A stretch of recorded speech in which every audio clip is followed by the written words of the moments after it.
Perkenalkan, nama saya Ahmad Dana Tingala dengan NIM akhiran 3041 dari Sistem Basis Data kelas F. Ingin melakukan remedi uh, kuis 1 UTS dengan kode soal B. Jadi di sini ada dua kode soal. Yang pertama itu dua kode soal, dua soal. Yang pertama itu tentang aplikasi screening. Dan yang kedua itu tentang stasiun. Nah, untuk pertanyaannya itu disuruh untuk membuat TRD dan melakukan normalisasi lah. Suatu hari, Carina ingin membuat sebuah aplikasi dengan nama Sirama yang digunakan untuk memantau tingkat bullying yang terjadi pada seseorang.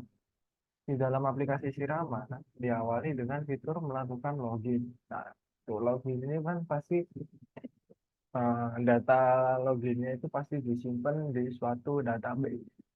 Makanya di situ nanti kita bikin sendiri menjadi entity tersendiri. Nah, di sini itu ada entity user yang menyimpan username sama password itu. Kemudian terdapat fitur screening yang memiliki beragam jenis screening. Nah, screening ini sendiri itu juga fokus utama aplikasi ini. Jadi seharusnya itu menjadi entity tersendiri juga. Dan screening yang memiliki beragam jenis screening. Nah, itu nanti untuk jenis screeningnya bakal masuk ke atribut entity screening itu.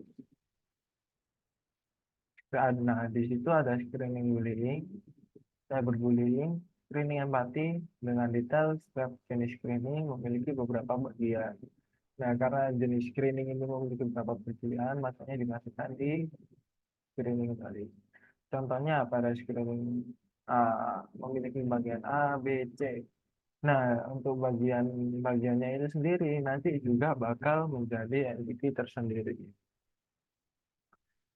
Jadi contohnya di screening bullying memiliki bagian A, B, C. Jadi setiap kali melakukan screening itu kan pasti ada bagiannya. Nah, itu kita biar anu di apa namanya biar nggak bingung itu nanti bakal disimpan di database tersendiri yang nah itu jadi bagian screening dengan atribut nama bagian, deskripsi bagian, urutan juga urutan bagian. Kemudian bisa juga di screening lain hanya memiliki satu bagian. Nah, itu tadi karena setiap screening itu beda, makanya bagian itu tadi setiap screening itu kan memiliki beberapa bagian dan nggak selalu sama itu makanya bagian-bagiannya itu disimpan di entity tersendiri. Ketika user melakukan screening, ditampilkan soal dan jawaban. Nah, tuh soal sama jawaban ini nanti juga bakal menjadi entity tersendiri karena lagi user screening itu pasti memiliki bagian kan tadi. Nah, setiap bagian itu memiliki soal sama jawaban sendiri.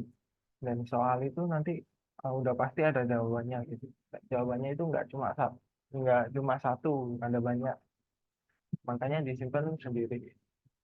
Pada jawaban terdapat opsi jawaban yang berbeda jumlahnya. Makanya kayak tadi disimpan di entity tersendiri. Seperti pada screening bullying, bagian A memiliki 5 opsi jawaban dan satu soal. Jadi bisa aja kayak satu bagian itu memiliki banyak satu soal dan banyak jawaban gitu. Dan juga eh, dan bagian screening lain bisa memiliki 3 opsi jawaban pada satu soal. Itu tadi kenapa disimpan di entity tersendiri jawabannya itu. Kemudian untuk submit dibuat per bagian. Jadi ketika user melakukan screening, bullying bagian A harus disubmit terlebih dahulu, lanjut ke screening bagian B. Nah, ketika user melakukan submit, maka akan menghasilkan hasil screening. Hasil screening ini juga nanti kan bervariasi gitu, jadi banyak. Dan hasil screening itu tergantung dari bagian bagian jawaban soal dan juga bagian bagian apa yang kita dapat waktu melakukan proses screening. Nah, apabila terdeteksi bullying, maka akan menampilkan hasil positif diikuti dengan poin dan jenis hasilnya. Itu nanti akan disimpan di entity hasil screening, hasil dan jenis hasilnya. Oh iya, untuk bagian screening itu tadi atributnya itu ada ID bagian screening, nama bagian, deskripsi bagian, dan juga urutan bagian. Sedangkan untuk soal screening itu nanti ada soal-soal dan juga untuk jawaban screening itu hanya ada jawaban. Dan apabila tidak terindikasi bullying, maka menampilkan hasil negatif dan dengan diikuti dengan poin dan jenis hasilnya. Kemudian terakhir user bisa melihat bagian riwayat screeningnya. Nah, ini nanti untuk yang user ini nanti bakal nanti dahulu. Ini saya jelaskan di aplikasinya dulu.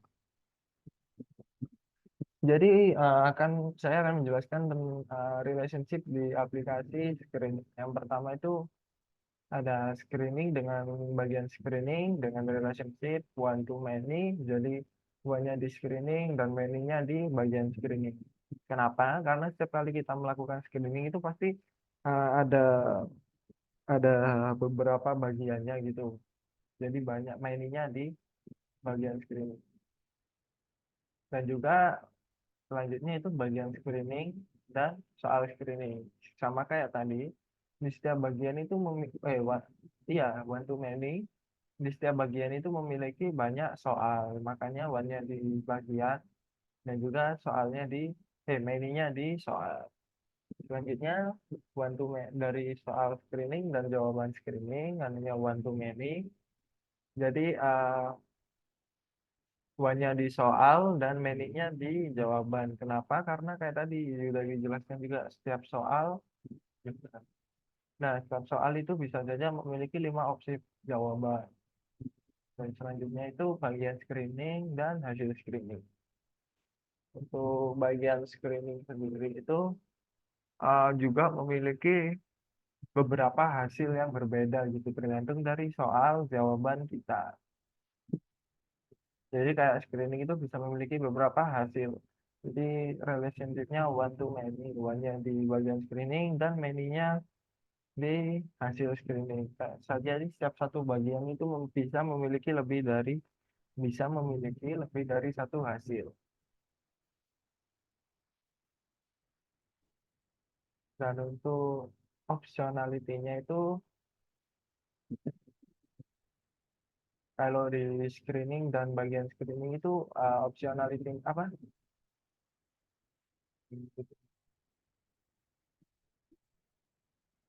Itu jadi nggak opsional mandatory ribut. Ya pokoknya uh, nggak opsional gitulah. Jadi kenapa kok nggak opsional? Opsional kok nggak opsional. Kenapa kok opsional? Karena kita itu kalau anu aplikasi itu kan belum tentu melakukan screening juga gitu. Jadi makanya opsional. Oke, mungkin lanjut ke yang terakhir. Nah, ini kemudian terakhir user bisa melihat bagian riwayat screeningnya. Nah, seperti yang tadi di user itu kan nyimpen username sama password. Dan juga riwayat hasil screening itu bakal menjadi entity tersendiri. Dan untuk riwayat hasil screening sendiri itu memiliki atribut ID hasil, jenis hasil, hasil, dan tanggal.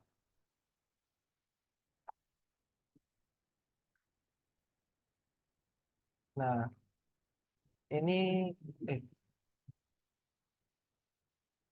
dengan menampilkan kode screening, kemudian terakhir dengan menampilkan kode screening, poin hasil dan deskripsi, user juga bisa melihat riwayat screeningnya dan akan menampilkan soal sekaligus satu opsi jawaban yang sudah dipilih user ketika melakukan screening tadi. Jadi untuk soal jawaban itu bakal masuk ke entity detail screening. Hmm, di sini itu bakal menyimpan kayak hasil screening soal atributnya ya untuk bakal menyimpan hasil screening soal dan jawaban. Nah, ini kayak gambar sistemnya. Jadi yang pertama itu kayak jenis screening. Jenis screening itu sudah masuk ke entity screening yang tadi. Dan juga ini melakukan screening itu proses screeningnya itu nanti masuk ke entity screening user. Jadi kapan user itu mengisi itu bakal masuk ke screening user. Nah, ini selanjutnya itu untuk riwayat screening. Di sini itu riwayat itu hanya menampilkan jenis hasil, dan kapan kita melakukan screening. Kayak tadi, screening, misal ini contohnya ada screening bullying.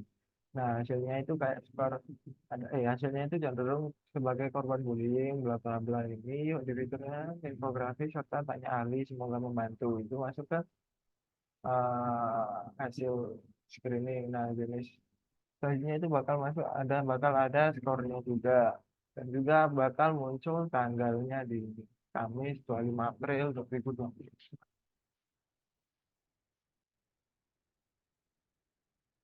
Oke, yang selanjutnya itu detail riwayat screening. Nah, di sini tuh ada bagian screening user. Bagian screening user itu mananya? Bagian screening user itu ininya di riwayat screeningnya. Nanti kan ada screening bullying, ada screening kemampuan pro sosial gitu. Itu masuk ke bagian screening user. Nah, yang terakhir itu detail riwayat. Detail riwayat ini eh, yang ini detail riwayat screening. Nah, di sini kan bisa kita lihat di detail riwayat ini juga ada hasil screening, skor, dan juga bagian-bagian mana saja yang kita jawab waktu kita melakukan screeningnya. Di sini kan kayak tadi ada ID, hasil, dan juga soal sama jawaban. Nah, soal jawabannya itu eh, apa namanya? Beda dengan soal jawaban yang ini. Itu kayak ini kan yang udah kejawab gitu, dan yang sedangkan yang soal di sini itu atribut di sini itu masih belum dijawab. Soal. Oh ya, selanjutnya itu untuk apa namanya relationship. Nah, yang pertama itu kita ada user nih. Nah, user itu ke screening user ini ketika melakukannya gitu. Nah, kenapa opsional? Karena kita belum tentu kita melakukan screening juga gitu. Makanya opsional dan one to many. Ininya itu one to many karena setiap user itu bisa melakukan banyak jenis screening. Oh ya, dan screening ke screening user itu dari screeningnya opsional, screening usernya wajib. Eh, kebalik dari screening usernya opsional dan screeningnya wajib. Jadi kenapa? Karena setiap kita itu kayak belum tentu melakukan screening gitu. Jadi ya opsional gitu. Selanjutnya itu user dan riwayat hasil screening. One di One di user dan many di riwayat hasil screening. Karena kita bisa melakukan banyak screening di setiap user itu bisa melakukan banyak screening. Jadi contohnya, dan juga ini relation optionality-nya itu opsional di riwayat dan wajib kayak mandatory di user. Jadi setiap user itu nggak selalu ada hasil screeningnya, nggak selalu ada hasil screeningnya itu karena belum tentu user itu melakukan screening gitu. Selanjutnya itu riwayat hasil screening dan bagian screening user. Jadi kayak one di riwayat dan bagian itu di menu-nya. Jadi kayak setiap riwayat itu juga memiliki banyak bagian gitu. Oh iya, bagian ini juga mirip-mirip sama bagian screening gitu lah. Tapi ini bedanya di riwayat, sedangkan ini waktu kita melakukan. Selanjutnya yang terakhir itu bagian screening user dan detail riwayat screening. One-nya di bagian screening user dan menu-nya dan menu-nya itu di detail riwayat screening. Itu kayak tadi, setiap screening itu pasti memiliki banyak detail. Kayak ada hasilnya, ada bagiannya, ada soal, dan juga ada jawabannya. Jadi setiap user itu juga, karena setiap user memiliki banyak riwayat, jadi bisa juga itu masuk detail riwayatnya itu juga banyak, makanya menu-nya ditaruh di detail riwayat.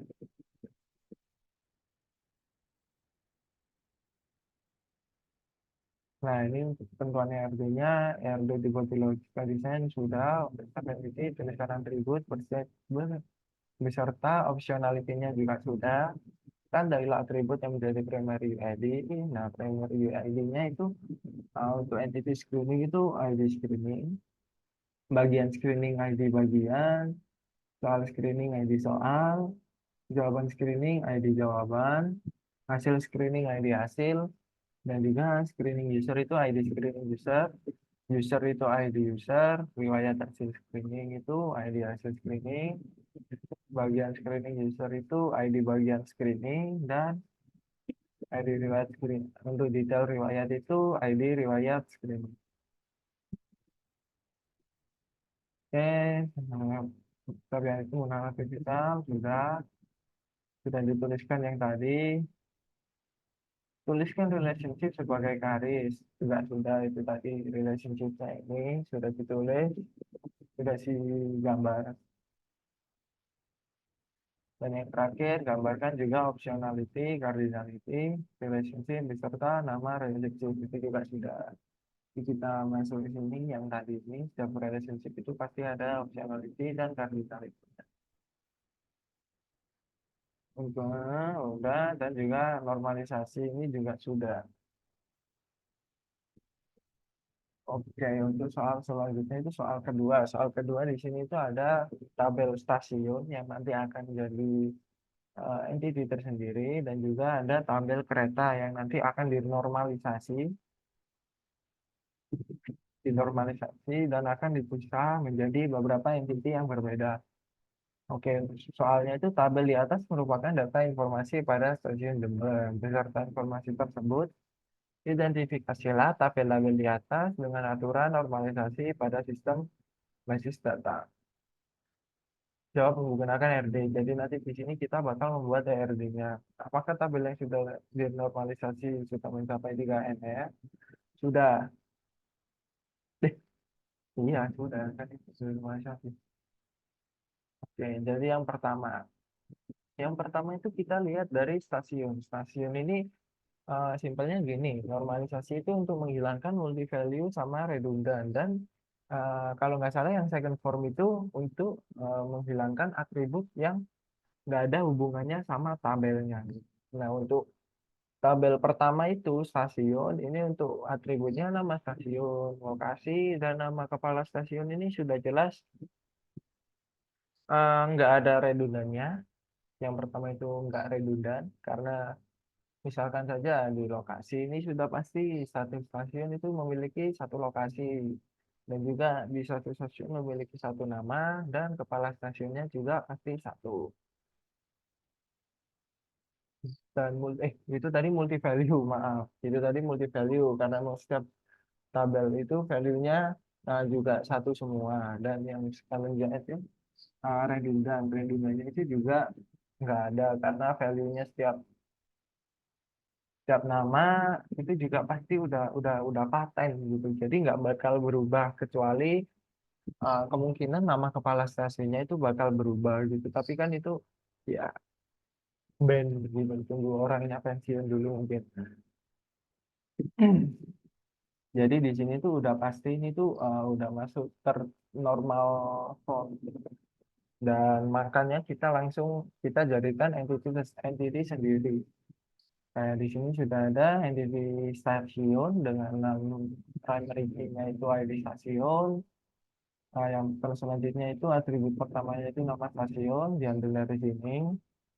Nama kepala stasiun diambil dari tabel yang ketiga ini ya. Dan juga alamat stasiun ini diambil dari lokasi. Oke, sekarang lanjut ke soal selanjutnya. Wah, ini tuh belum termasuk, belum mencapai normal form. Kenapa? Karena di sini ada beberapa yang multi value, redundan, dan tabelnya itu tabel di sini itu tidak berhubungan langsung dengan keretanya. Dengan keretanya, dengan tabel utamanya. Oke, yang pertama itu normalisasi. Yang pertama itu multi value ya, mungkin kita cari yang multi value. Nah, di sini setiap tabel itu diusahakan kan memiliki value satu value gitu. Nah, sedangkan di sini ada tabel gerbong, kolom gerbong itu memiliki satu, dua, tiga value, dan di kereta Pandalungan ini. Sedangkan yang lain itu cuma satu, yang ini stasiun tujuan akhir satu, nama kereta juga satu. Jadi gerbong ini nanti bakal dipisahkan menjadi entity tersendiri. Nah, bakal masuk ke entity gerbong dengan ID gerbong sebagai primary UID dan nama gerbong sebagai atributnya. Karena ini gerbong ini multi value. Nah, yang second normal form itu entity yang tidak berhubungan dengan tabelnya gitu. Kolom yang tidak berhubungan dengan tabelnya gitu. Nah, dari mana? Dari nomor pegawai ini. Nomor pegawai ini itu nggak ada hubungannya langsung dengan kereta. Yang ada nomor pegawai ini hubungannya dengan nama masinis, dengan masinisnya. Nah, maka dari itu nanti masinis itu bakal dijadikan entity tersendiri. Jadi nama masinis dan nama pegawai ini bakal menjadi entity tersendiri. Di sini kita memiliki entity masinis dengan primary UID, ID masinis, dan atribut pertamanya nama masinis, dan atribut keduanya nomor pegawai. Nah, karena sudah masuk normalisasi, udah nggak ada lagi gitu, makanya kita maka dari itu entity kereta ini bisa menjadi entity tersendiri tanpa adanya gerbong yang sudah menjadi entity tersendiri dan masinis yang sudah menjadi entity tersendiri. Di sini kita menambahkan entity kereta. Entity kereta ini memiliki atribut ID kereta, nama kereta, tujuan akhir. Oh ya, nama kereta itu diambil dari kolom yang ini. Tujuan akhir diambil dari kolom yang ini. Kolom keduanya, jam berangkat diambil dari kolom ketiganya, dan jam sampainya diambil dari kolom ketiga. Di sini juga ada detail kereta yang menyimpan detail kereta tersebut.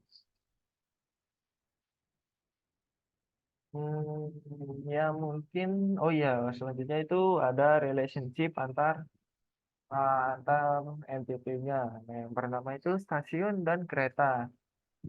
One-nya itu di stasiun dan lainnya di kereta, karena setiap stasiun itu bisa dijadikan tempat berhenti banyak kereta gitu. Makanya one-nya di stasiun, mainnya di kereta. Selanjutnya untuk masinis dan kereta, dan juga lagi masinis itu di one-nya dan keretanya di ini, karena masinis itu bisa saja menaiki banyak kereta, jadi beda-beda gitu Kak. Nggak di satu kereta mulu, sedangkan keretanya itu one. Kenapa? Karena ya keretanya itu one. Eh, Sedangkan satu kereta itu cuma bisa dinaiki satu masinis di satu waktu. Nggak mungkin juga kan ada dua, ya bisa. Cuma kan yang mengendarai kan cuma satu juga aja gitu. Selanjutnya kereta dan detail kereta itu karena setiap kereta itu memiliki banyak detailnya itu kayak tadi yang gerbong itu bisa bisa saja yang gerbong itu penumpangnya berapa, ini berapa gitu. Makanya masuk ke detail kereta dan menunya, dan selanjutnya detail kereta dan gerbong. Gerbong ini uannya di gerbong dan menunya di detail kereta. Jadi satu gerbong itu bisa memiliki banyak detail gitu. Setiap jenis gerbong itu bisa memiliki banyak detail. Oke, udah kardinal itu udah dijelaskan ya. Ya mungkin itu saja dari saya. Jika ada salah atau kurang, saya mohon maaf. Saya undur diri mengucapkan wassalamualaikum warahmatullahi wabarakatuh.